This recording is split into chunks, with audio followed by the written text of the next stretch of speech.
How you guys doing? This is Derek with Dullen Woodworking. In this video, I'm going to be showing you guys how to make this Craftsman or Mission style molding. Now, there's a bunch of different kinds of Mission Craftsman moldings, but this is one that we just made for a customer, or actually I'm in the process of making. I did a version of it on the top of the cabinets, but we are doing a little bit more of it with maple because they want to run it around the top of their bathroom and paint it. The other was quarter sawn white oak, and it was around the top of the cabinets. But regardless, this is how we make it. So it is made up of, let's see, 1, 2, 3, 4, technically 5 parts. This is an extra part that I'll show you guys that could be added in if you want it. We were trying to make this whole molding about right around 7.5 inches tall. So if you change some stuff up, you could add an extra strip, but this wasn't really necessary for what we did. But so this piece right here is just a typical plain flat piece. It is 3/4 inches thick, and it is 6 3/16 tall, I believe. Yep, 6 3/16 tall. Now, this is your main middle piece that's gonna be the back of your molding. Now, this right here is planed to 1/2 inch. So it's relatively thin. That's actually factory end, so it's kind of a crap end that needs to be cut off. But it's planed to 1/2 inch, and it is 2 3/8 wide. So this is gonna be my cap, okay? So that kind of makes my, obviously nothing's fastened quite yet, but that kind of makes my cap there. Now, that's why I made this piece 6 3/16, is because I have a top and a bottom. So added together, it should be right around 7.5. But next, we're gonna move to this piece here. This piece is just a really thin strip. This is actually 5/16, and it is 1 3/8 wide by obviously the length that I have it. These are all, none of these are exactly perfect just because I plan on gluing it, fastening it together, and then cutting it to size. Obviously, you don't want to make it the exact size you need it because there's a chance your ends might not be perfect. But so this piece goes in here and it butts up against the top piece. So now, so far, it's probably going to be challenging to show you in this, but as we keep going, so far that's where we're at. Now, at any point in time, if you were to look at this and say, hey, I like that, you could stop there. There's no need to keep going if you like that. Next, this is the cove. All right, so what I did is I have a really big router bit, and you need a pretty beefy router to really be able to route the cove. But also another thing that I haven't said yet is you can probably buy close versions of all of these pieces at like Home Depot. You can definitely get cove molding, absolutely. Something this thin, I wanna say you probably can get something like that. A really thin strip like this, I know I have seen stuff like this. Some of them I think is like PVC. You're probably gonna wanna try to get wood if you can. This flat piece here you can get, you might just have to rip it down to the desired size.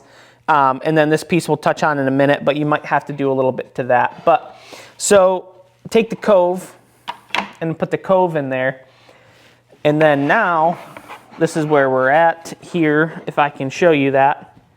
That's kind of our profile of the top. And of course, nothing's dead straight and flat because I am trying to hold that and pinch that while trying to show you guys.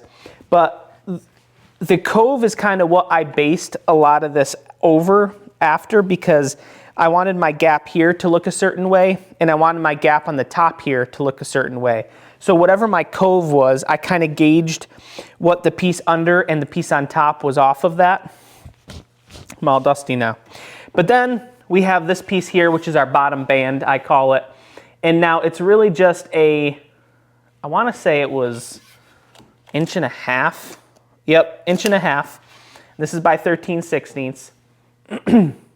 And what I did was I took a 45 chamfer or whatever you want to call it, router bit, and I took off about 1/8 of an inch. So I went down 1/8 over 1/8.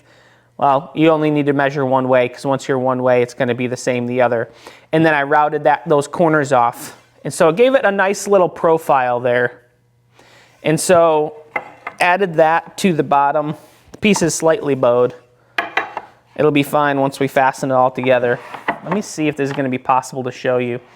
I am going to fasten these together and I am going to show you the finished, but that overall ends up being your profile of the molding.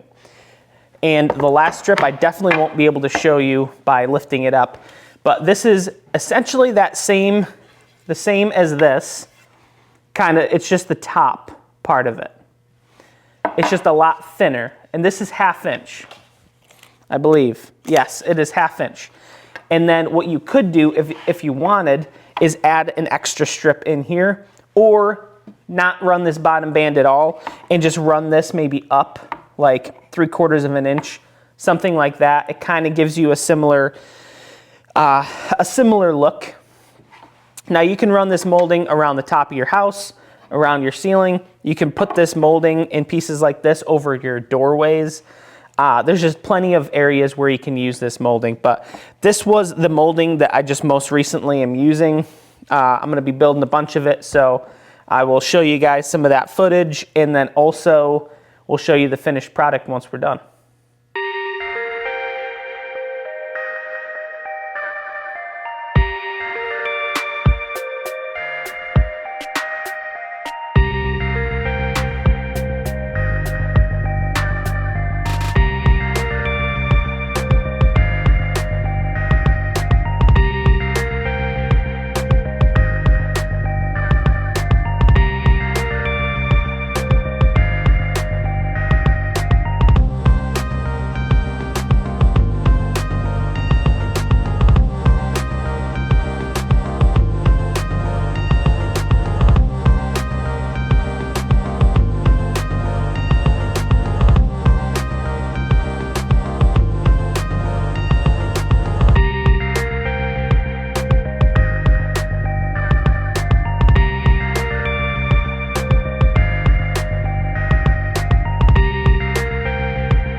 So now we have it put together. It's going to be much easier to show you because I am not battling trying to hold the whole thing. You can see that full side profile right there. You got this little accent strip. It's not 100% necessary. The piece that is underneath the cove added it for like a nice little extra touch. And then there's that bottom piece. And honestly, like if you didn't want to get a router and route that bottom piece, you could leave that square. Nothing's saying that has to be routed like that, you know. And then if you put an extra piece here, it's going to look weird because I feel like this is not big enough to put an extra piece in here. I'm just going to show you this. Like if you did choose to put an extra piece, this would have to be much larger, I feel like, to be able to do that and for it to look right. In the middle definitely probably looks a little strange, you know, but I don't know. Everybody's different. Everybody has a different view. I like this stuff. I think this is kind of cool. You can see all the nail holes, absolutely, because I do not have the right nail fill. I use plastic wood and the stuff dries out pretty quick-ish. Stuff I have, I don't know, I probably had it for a couple months now, and it is way past the point that I would use on a project. So I'm gonna get a brand new can. I do pick it up from Home Depot. Stuff's like $6 or $7, or might not even be that much, I don't know. But yeah, so this is gonna be painted, so it really doesn't matter what color it is. But yeah, I'm gonna fill those and sand that out. But what is nice is all my fasteners, for the most part, were kind of hidden. You have the pieces in the cove. I am gonna fill these and sand those. I think the customer has pieces coming up to that. He's actually installing some of this. I'm installing a little bit, but these pieces here he's putting up. I wanna say there's a bottom band going that's gonna hide it, but I'm gonna fill it and sand anyways, just in case. It doesn't take much time. That's probably gonna take me about a minute to sand those 5 holes. And then we have 6 up here. But yeah, so this looks pretty nice. I wanted to save a piece of this kind of as like a sample to show people. That's what I think I'm gonna do.